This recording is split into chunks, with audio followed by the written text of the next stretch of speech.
Skipper Alan Hansen has just been named Anglo-Scot of the Year by 100 Pipers Whiskey.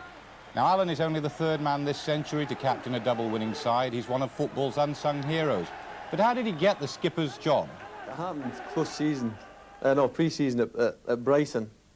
Phil Neal wasn't playing, and he said to me, he was playing, and he wears number 7, I wear number 6, and he said to him, "You take the ball." And I thought he was talking about at a corner.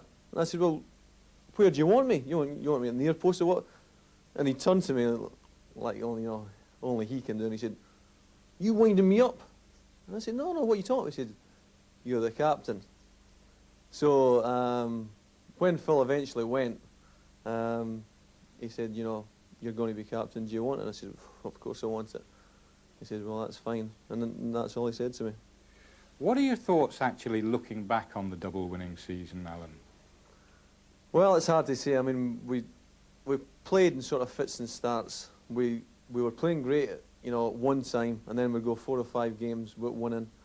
And actually, I think one commentator said that it was the worst Liverpool team he had seen for 10 years in one particular game, and which is just a bit unbelievable. But round about March time, after Everton had beaten us in the league, I honestly thought that we were going to end up with nothing. But we had this fantastic run at the end, taking 34 points out of 36 in the Championship, and it was just unbelievable. And that run began at Spurs with an injury-time winner from guess who? Yes, Ian Rush. And while vital points were collected away from home, Liverpool were proving invincible and clinical at Anfield.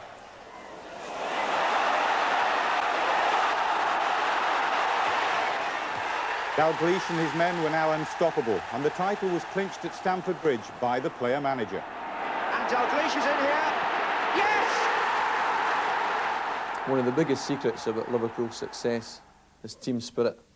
And he's trying to bring that on all the time. He knew that was the big thing about the team, and he's trying to keep it going.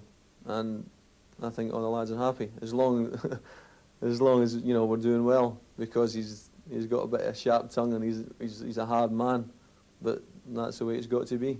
But how would you assess his achievement in his first season?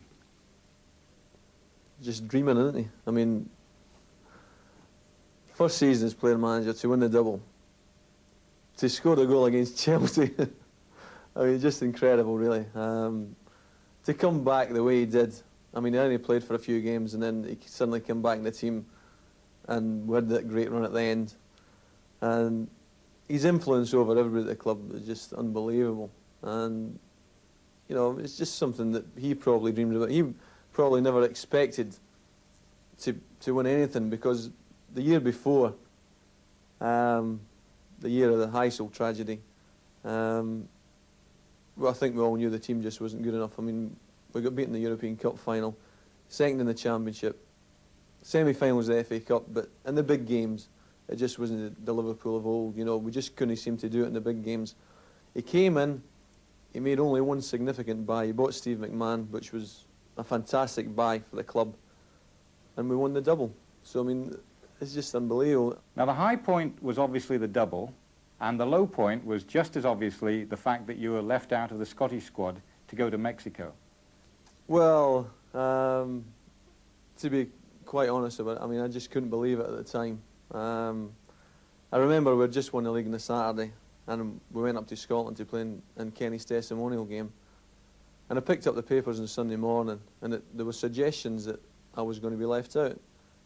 Well, I mean, I just didn't believe it. It never entered my head that there was a possibility I was going to be left out. So we played on the Sunday in Kenny's testimonial, and Alex Ferguson was the manager at the home Scots, and he never said a word to me. And I thought, well, that's unusual, because Alec always comes and talks to everybody, and I thought, there's some strange here, but still couldn't believe that there was any remote possibility I'd be left out. And then the dreaded phone call came on a Wednesday From Alec? From Alec himself, which obviously it was great that Alec was phoning me up himself and giving me the news personally.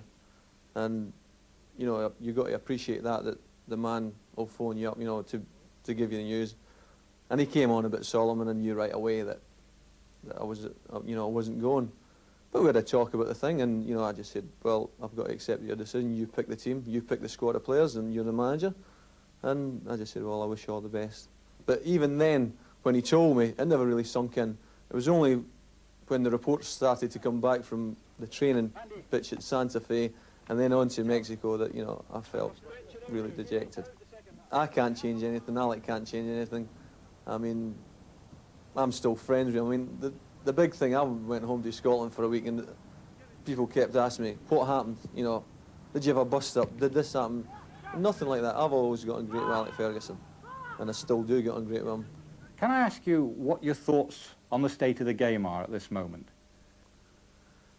Well, I think football's in quite a healthy state. I mean, the gates are up. People are coming back. There's one or two little things.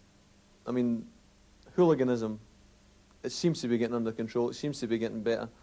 I would just sort of appeal to the press, the media, you know, not to try and make big issues out of nothing. I mean, you've got to sell papers, but, you know, let's try and look at the bright aspects of football. I'd also maybe appeal to players that I think I'm fed up picking up papers and reading about players backstabbing everybody else and calling them this and calling them that. I don't think there's any need for it at all. And like I say, if everybody can pull together and look at the brighter aspects of the game, then I think football's still got a bright future.